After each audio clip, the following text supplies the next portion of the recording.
Es verdad, ya estamos de charla hace un rato con Eduardo Sacheri. Bienvenido a La Mañana en Casa. ¿Lo pronunció bien? Me diste la bienvenida, Sacheri, así me llamaba yo antes de ser escritor. Pasa que, como todo el mundo en Argentina lo dice Sacheri, ya está. Es antipático decir, no, perdón, se dice Sacheri. Entonces ya me resigné. En Uruguay nosotros le preguntamos al entrevistado cómo se autopercibe.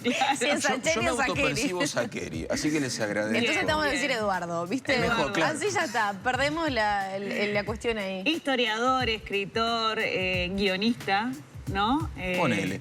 ¿O no? Sí, de vez en cuando. Sí, de vez en cuando. Sí, presentando este libro en el marco de lo que es la Feria del Libro acá en Uruguay, que, bueno, te vas a presentar hoy 19 horas en la feria, ahí en la Sala Roja de la Intendencia, con Demasiado Lejos, este libro que habla un poco del contexto histórico, ¿no?, de ese momento de la Argentina con la guerra en Malvinas. Sí, es una novela, bien como decís vos, pero el trasfondo que hay detrás es histórico, es lo que vivimos en Argentina con ese 1982 tan caótico, emocionante, distorsionado y rarísimo que fue el otoño del 82 y la guerra de Malvinas. O sea, en un otoño recuperamos unas islas súper anheladas por la Argentina, nos envolvimos en una guerra con los británicos, la perdimos. La dictadura militar entró ya definitivamente en su crisis final, todo en un otoño. Vos tenías 14 años, sí, que es lo que hablábamos en la previa, ¿no?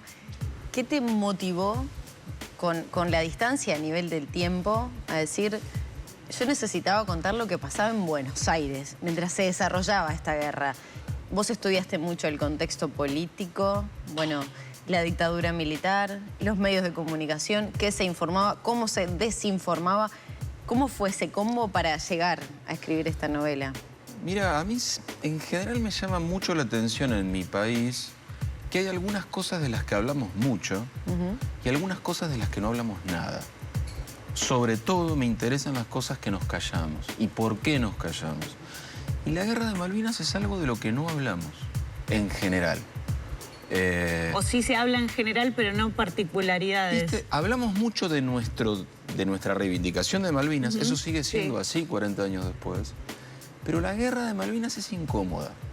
Yo creo que ahí está un poco el motivo del silencio, porque era la dictadura, fueron los militares de la dictadura los que se lanzaron y nos involucraron en eso, y la sociedad argentina se subió a ese proyecto de manera inocente, fervorosa, completa. O sea, casi toda la sociedad argentina bueno, dijo, fueron vamos. Hombres muy jóvenes también, ¿no? En este frente de batalla, inexperientes. Quizás por ahí hay un poco del silencio, va un poco por la culpa también. Es que hay mucha culpa en relación a la guerra. Entonces, me parece que está bueno volver desde la ficción, ¿viste? No desde un libro de historia, sino una novela para, bueno, ver cómo fuimos las personas comunes y corrientes muy involucradas, porque, ojo, eso también es cierto, la sociedad argentina se recontrametió en el tema. ¿Cómo te acordás vos, ese adolescente de 14 años en el 82? Mira, yo pertenecía a esa mayoría. Hablaría mejor de mí que yo dijera, no, mira, yo me mantuve al margen porque me di cuenta. No eras yo me consciente. entusiasmé, me comprometí, me volví un experto en desembarcos anfibios, misiles Exocet, que eran los que tenía la Argentina, y con esa ligereza y con esa, te diría, poca atención a la tragedia que estábamos desencadenando sobre nuestros propios soldados. ¿Viste? Era, bueno, es la guerra. Sí, pará, pero vos estás tranquilo en tu casa del Gran Buenos Aires. ¿A unos cuantos kilómetros? A un montón de kilómetros y no estás padeciendo ni el frío, ni el hambre, ni el peligro. Y yo por eso te digo, lo viví muy involucrado, con una inocencia bastante poco, que no habla demasiado bien de mí. De mí ni de quienes tenía alrededor, porque salvo las familias que tenían soldados allá, que tenían otra mirada totalmente diferente, pues claro, una cosa es la patria, las islas, etcétera, y otra cosa es tu hijo, tu novio, tu hermano está allá. Ahí es distinto. A eso iba, ¿no? Cómo la percepción de todos era totalmente distinta. Quizás la tuya con el del vecino era totalmente diferente. Imagino que ahí está distante también de lo que pudiste investigar y averiguar.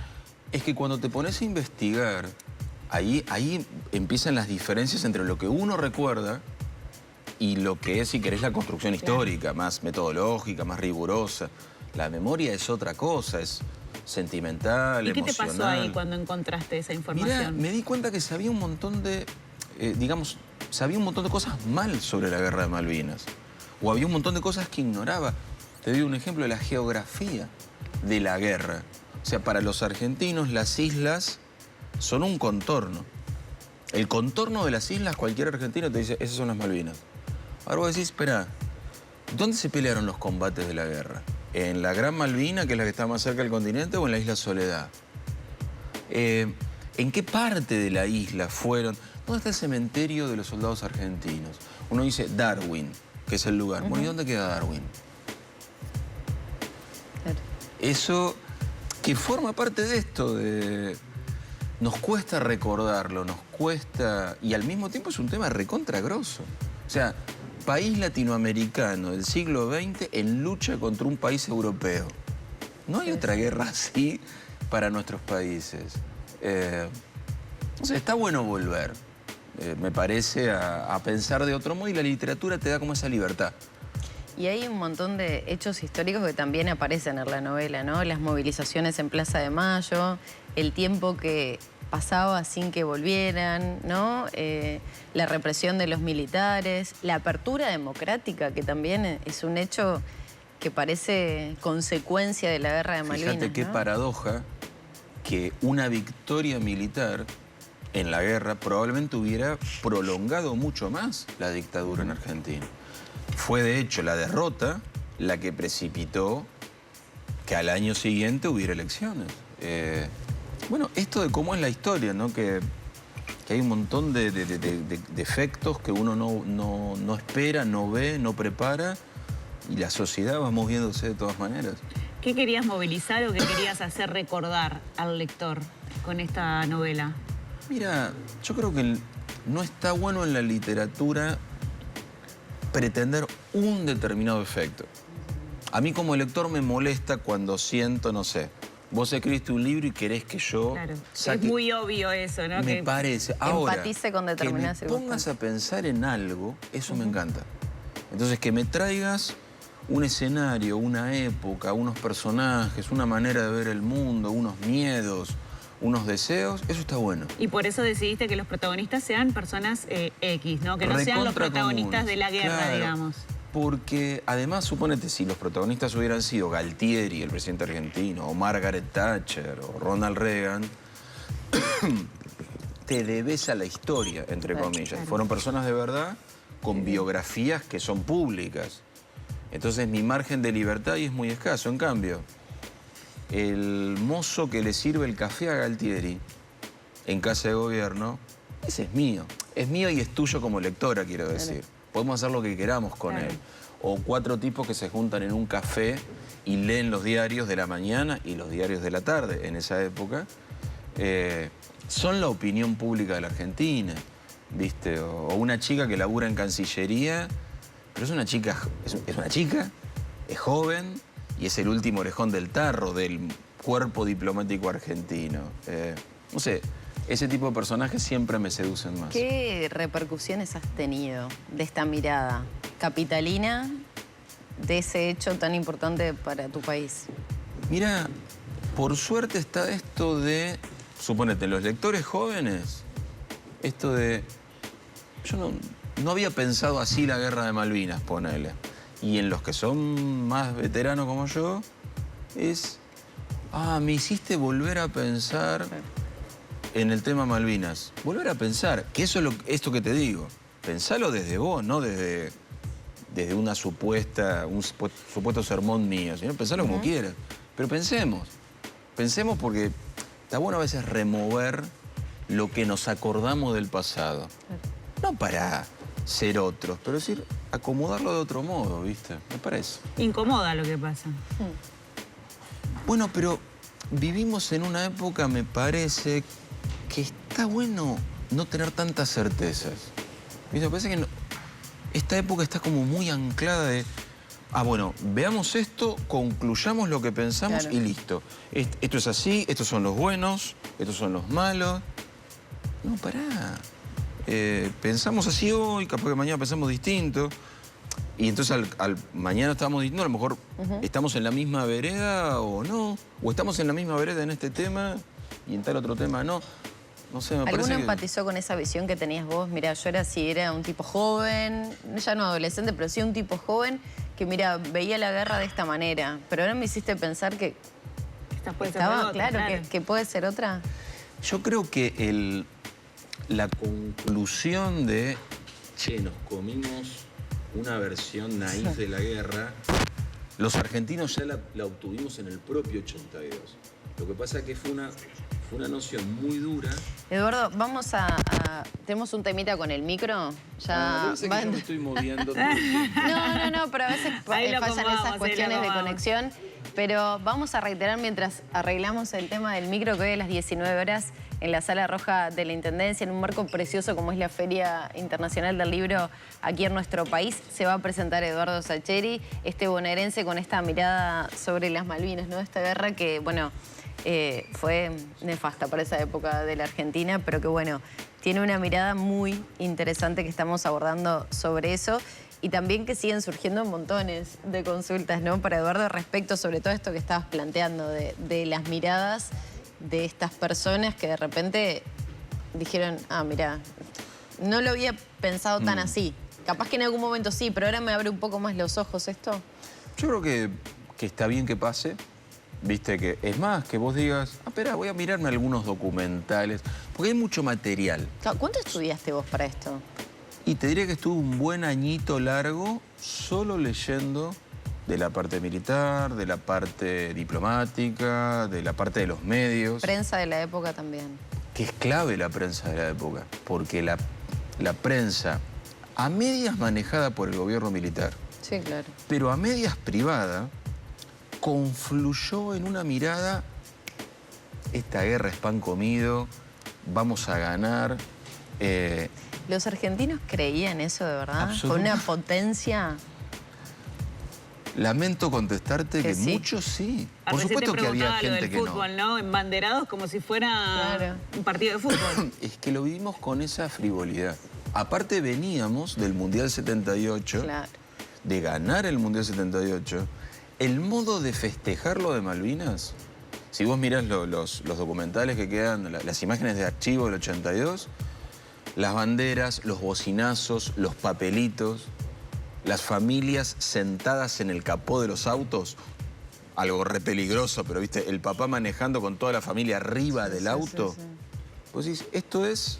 No había noción del peligro ninguno en esa época, ya vemos, ¿no? Pensando así en las imágenes que tenías. Y pensando en esto de la noción del peligro, tampoco lo pensamos para lo que eran las Malvinas. Me hiciste acordar de una canción de Calamaro, la que habla del Mundial 78 y que le tocó crecer viendo a su alrededor paranoia y dolor, que capaz que con la distancia a Calamaro le pasó algo medio parecido, ¿no? No justo sobre las Malvinas, pero sí el fútbol atravesando momentos históricos de la Argentina. Sí, y mezclado con estos fervores nacionalistas y estas decepciones, sin duda, sí, sí. Y el fanatismo que tienen, además, por casi todo, ¿no? Que a veces se los envidiamos un poco esa cuestión, pero... Lo aplican a todo. A todo. O sea, no tenemos un nivel de emocionalidad desbordada para todo. O sea, todo es o maravilloso, inolvidable, o trágico a un nivel insostenible. Después la vida demuestra que no. Pero sí es verdad que lo vivimos con ese nivel. Con mucha pasión. Claro. Apasionado seguro. Sí, demasiada a veces. Demasiada. Daría por otra charla. Sí, eso ya es otra charla, como va a ser también la presentación de la otra parte de esta historia, ¿no? La otra visión que sale en noviembre. La parte bélica propiamente, que sale en noviembre, se va a llamar ¿Qué quedará de nosotros? Y es un poco como el espejo de esta. ¿Viste? Claro, bueno, la guerra en Buenos lejos, Aires pasaba esto. Mientras en Buenos Aires pasaba esto, en las islas pasaba esto otro, que es otra cosa. Ahí tuviste entrevistas con Tuve militares. Entrevistas y también hay un montón de material de archivo. ¿Viste? libros autoeditados por veteranos. ¿Viste estos libros que escribo mis memorias, imprimo 100 libros y están dando vueltas por ahí? Hay muchísimo muy buen material para seguir las voces de los soldados. ¿Qué tan olvidados están esos veteranos? Mira, yo creo que es una de las pocas buenas noticias de largo plazo de esto. Los soldados estuvieron muy silenciados, te diría, en la década siguiente a la guerra, pero lentamente se fueron armando como la posibilidad de hablar, de decir, ojo, no están todos de acuerdo, hay veteranos que se odian con sus oficiales, suponete, porque los ven como militares de la dictadura que los persiguieron. Hay otros veteranos que se llevan bien con sus oficiales y sienten que los cuidaron y los protegieron, pero ahora están hablando, y de hecho cada 2 de abril, que es la fecha del desembarco, en Argentina es feriado, y en las escuelas, en todas las escuelas se invitan a algún veterano a charlar, y eso me parece que eso es una buena enseñanza. Y para ir cerrando, pensando en lo audiovisual, y es algo que ya está, ¿no? Ya lo tenés ahí, esta obra podría ser, no sé, una serie, una película en algún momento. ¿La pensaste de esa forma o no pensás directamente como guionista? Mira, no lo pienso porque ya escribir el libro me genera tal nivel de laburo y de dificultad y de complejidad. Sí, te escuché que sos muy estructurado para la hora de escribir. Recontra. El tipo más aburrido del mundo, también escribiendo el libro. Pero ojalá que pase. Me encanta que pase, ojo. No es que, ay, no me interesa si va al cine. No, me encanta. No sos celoso de tu obra, digamos. No, y me encanta si me dicen de escribir juntos el guión, ¿viste? Me encanta que pase, pero es como que espero que quienes realmente saben de cine, que no soy yo, digan, espera, leí este libro, vamos por acá. Si viene ese estímulo, ahí sí me gusta que nos sentemos, nos tomamos un café y lo hablamos. Se llama Campanella, le decís sí. Y tengo cierta debilidad con el muchacho. Entre pelados nos entendemos muy bien. No, y más que nada porque creo que también ese tipo de cine ha tenido su repercusión, ¿no? Buena en Argentina. Se han hecho películas de otro momento, de otras décadas, que han tenido su efecto, de otro momento, ¿no? Sí, pero de nuevo, fíjate que hay ¿Cuál es poco 1985, cine de Malvinas. por ejemplo? Claro, ponele, de otros temas súper importantes de Argentina hay mucho cine. De Malvinas, poquito. Los chicos de la guerra, que es una película de los años 80, Iluminados por el fuego, que es una de poco después del 2000. Pero creo que estaría bueno que hagamos más cine también de la guerra de Malvinas. Sembremos esa semillita. Dejémoslo, si alguien nos está mirando. Seguro, y si alguien tiene ganas de escucharte, puede ir hoy. Que vengan hoy, que no vengo tan seguido a Montevideo. A ver, vénganse. Divino. Bueno, queda hecha la invitación hoy, 19 horas, Sala Roja de la Intendencia, en el marco de la Feria del Libro, que está divina además, como todos los años, ¿no? Por supuesto. Y con invitados de lujo como Eduardo Saccheri. Ahí capaz que lo presentan como Saccheri, pero bueno. No, ahora con el antecedente de ustedes, chicas. Saccheri. Saccheri o Saccheri, de acá no nos movemos. De verdad, un placer, de verdad, muchas gracias. Igualmente. Un placer.